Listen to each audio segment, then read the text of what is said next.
जय श्री राम। देवी और सज्जनों में हूं पंडित गोविंद शास्त्री ज्योतिषाचार्य भागवताचार्य गौ सेवक भोपाल मध्य प्रदेश से बहुत ही महत्वपूर्ण और ज्ञानवर्धक वीडियो आपको निरंतर भेज रहा हूं। अगर आपको ये वीडियो ज्ञानवर्धक लगे तो आप चैनल को सब्सक्राइब करें, लाइक कमेंट शेयर जरूर करें। निरंतर आपको ज्ञानवर्धक वीडियो, भारत के संस्कार, संस्कृति और हिंदू धर्म, सनातन धर्म के वीडियो भेज रहा हूं। ज्ञान हम सभी को होना चाहिए। और आज बताने जा रहा हूं कि गरुड़ पुराण क्यों करवाना चाहिए। जब हमारा आपका कोई परिजन हिंदू भाई इस संसार से चला जाता है तब गरुड़ पुराण करवाया जाता है। तीसरा होने के बाद, जैसे आज सौदास हुआ है, मुखाग्नि दी गई है और अस्थि संचय, अस्थि विसर्जन के बाद गरुड़ पुराण करवाना चाहिए। तीसरे दिन के बाद, चौथे दिन या पांचवें दिन से। गरुड़ पुराण भगवान नारायण ने अपने मुखारबिंद से स्वयं सुनाया है। गरुड़ पुराण में भगवान के सभी अवतारों का वर्णन है। गरुड़ पुराण में नरक की 14 कोटियों का वर्णन है। गरुड़ पुराण में व्यक्ति के द्वारा किए गए पाप और पुण्य का विवरण और वर्णन है। किए गए पापों के फलस्वरूप कौन कौन से नरक की प्राप्ति होती है। झूठ बोलने से, धनहरण करने से, परस्त्री गमन पर पुरुष गमन करने से, अमानत में खयानत करने से, किसी की जमीन हड़पने से, ब्राह्मण की संपत्ति हरण करने से, माता पिता की हत्या या अपमान करने से, गुरु का अपमान करने से, नाना प्रकार के जो पाप कर्म मनुष्य कर देता है, जान के या अनजान, जानबूझकर या अनजान में भी जो पाप कर्म हो जाते हैं उनका दंड तो निश्चित मिलना है, बच नहीं सकते। तो इसके लिए गरुड़ पुराण में बहुत ही विस्तार से वर्णन किया गया है। 19,000 करीब श्लोक हैं गरुड़ पुराण में, लगभग। गरुड़ पुराण पूरा विस्तार से सुनना चाहिए। विद्वान ब्राह्मण को बुलवाकर, और जहां पर मृत व्यक्ति ने अंतिम समय सांस ली थी या जहां पर अंतिम समय लिटाया गया था, मान के चलो अस्पताल में दम तोड़ दी तो अस्पताल में तो गरुड़ पुराण नहीं होगा, लेकिन घर में जब लेकर के आए थे और उस शव को जब स्नान करवाया गया था, वस्त्र बदले गए थे, चंदन टीका लगाया गया था, फूल मालाओं से सजाया गया था, शव यात्रा में जाने के पूर्व उसी स्थान को गाय के गोबर से लीप कर, गौमूत्र से आच्छादित, गंगा जल से आच्छादित करके एक सुंदर चौकी वहां लगा करके चौरंग, और उस पर मृत व्यक्ति का एक फोटो सामने लगाना चाहिए। वहां एक दीपक जलता रहना चाहिए, बगल में कलश और कलश के ऊपर दीपक। यह काम मृत व्यक्ति की कोई बहन भी कर सकती है, उसको सूतक नहीं लगता बहन को, जिसकी शादी हो गई हो, जो अपने ससुराल से आई हो। मृत व्यक्ति के छाया चित्र पर टीका लगाना है, प्रतिदिन माला चढ़ाना है ताजी, और पंडित जी को बुला करके आप विधिवत गरुड़ पुराण का संकल्प लेकर के गरुड़ पुराण सुने। विद्वान ब्राह्मण को बुलाना जिसको वेदों का, शास्त्रों का ज्ञान हो, ऐसे विद्वान ब्राह्मण से गरुड़ पुराण सुनना चाहिए। गरुड़ पुराण कौन कौन सुन सकता है? तो गरुड़ पुराण मृत व्यक्ति के समस्त परिजन, नातेदार, रिश्तेदार और अड़ोस पड़ोस के लोग भी चाहें तो गरुड़ पुराण सुनने आ सकते हैं।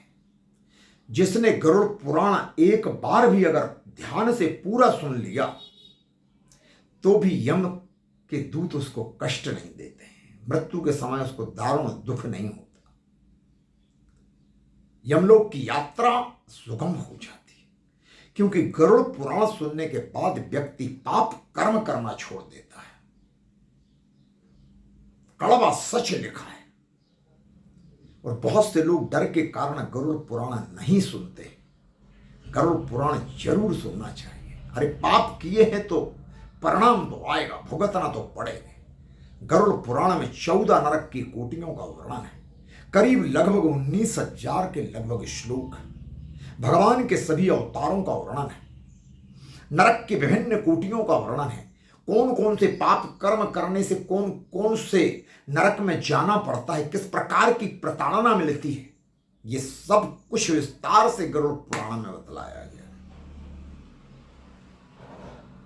मैंने हजारों गरुड़ पुराण किए होंगे, और गरुड़ पुराण बड़े भाव से, ब्राह्मण देवताओं को भी बड़े भाव से सुनाना चाहिए। शॉर्टकट वाला काम नहीं, पन्ना पलटते जा रहे हैं, लोग सुन नहीं रहे हैं, आपस में बैठे हैं, मोबाइल चला रहे हैं, कोई एक दूसरे से बात कर रहा है, एक दो लोग मुश्किल से बमुश्किल बैठे हैं नीचा सिर करके। इस प्रकार से गरुड़ पुराण का अपमान है। गरुड़ पुराण को भागवत की तरह सुनना चाहिए, शिव पुराण रामायण की तरह सुनना चाहिए, गीता की तरह सुनना चाहिए, एक एक श्लोक सुनना चाहिए, एक एक प्रसंग सुनना चाहिए, तब हमें फल की प्राप्ति होती है।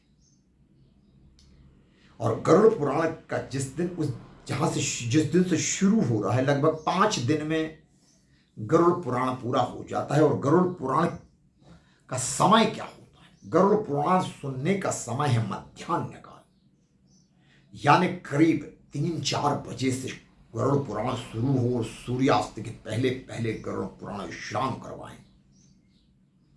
5 दिन में या 6 दिन में पंडित जी महाराज आपको गरुड़ पुराण सुना देंगे। एक अध्याय छोड़ना, आखिरी अध्याय जिस दिन गंगा जली त्रयोदशी संस्कार हो उस दिन सुनाना। गरुड़ पुराण का पूजन करना है जिस दिन गंगा पूजन त्रयोदशी संस्कार आप कर रहे हैं मृत व्यक्ति का। उस दिन अन्नदान, गौदान, वस्त्रदान, स्वर्णदान, सैयादान करना। कम से कम 13 ब्राह्मणों को बुला करके भोजन करवाना है। समाज के नातेदार रिश्तेदारों को आप अपनी सामर्थ्य के अनुसार बुला सकते हैं। आपके मानदानों को जरूर बुलाइएगा, बहन बेटियों को जरूर बुलाइएगा।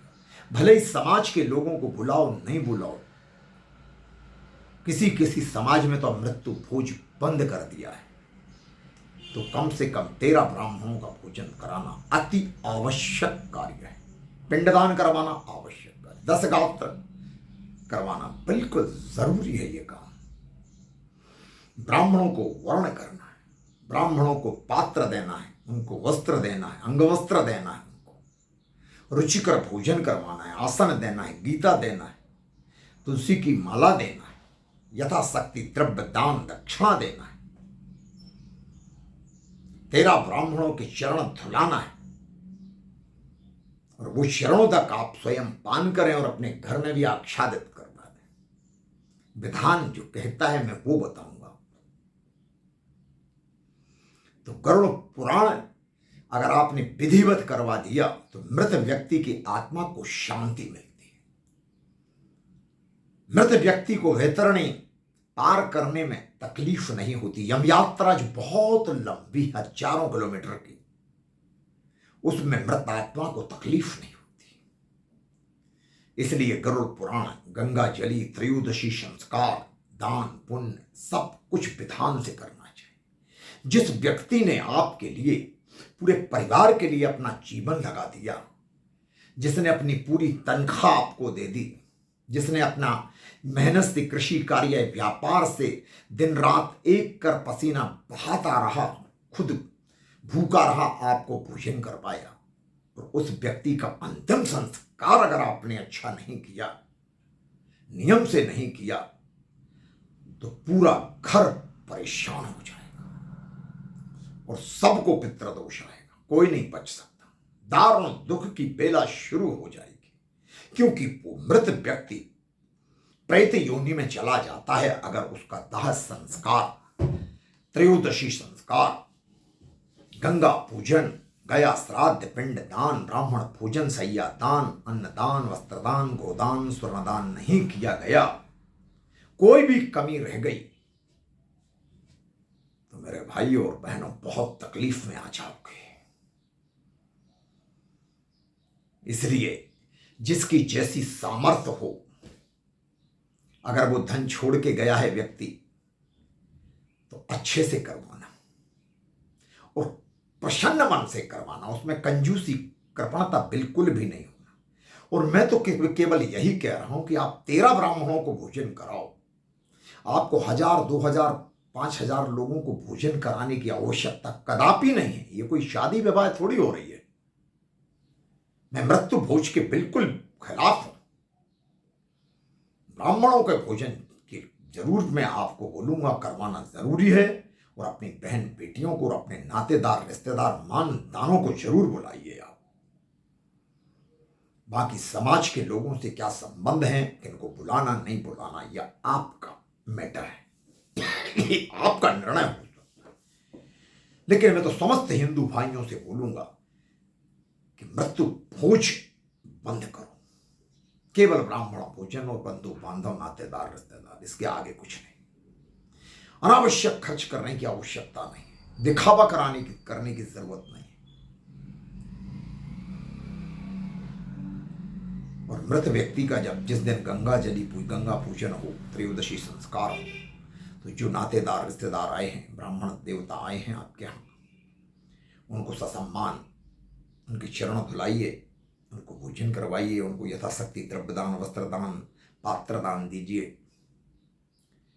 और भोजन नीचे जमीन पर बिठा के कराना है, अच्छी आसन लगा दीजिए उस पर। आजकल हमने देखा है एक वेस्टर्न कल्चर चल रहा है जिसके विरुद्ध हूं मैं।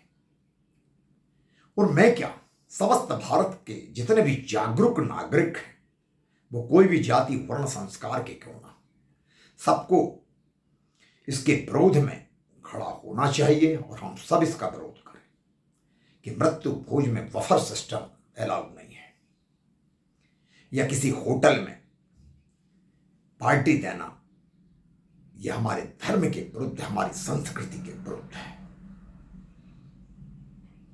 घर के सामने आप टेंट पंडाल लगवा लीजिए, और घर में अगर जगह कम है तो आस पास में कोई मंदिर का प्रांगण हो वहां, या कोई धर्मशाला हो, उसमें आप त्रयोदशी संस्कार के बाद अपने सगे संबंधियों को, ब्राह्मणों को भोजन वहां करवाइए, वहां श्रद्धांजलि सभा रखिए।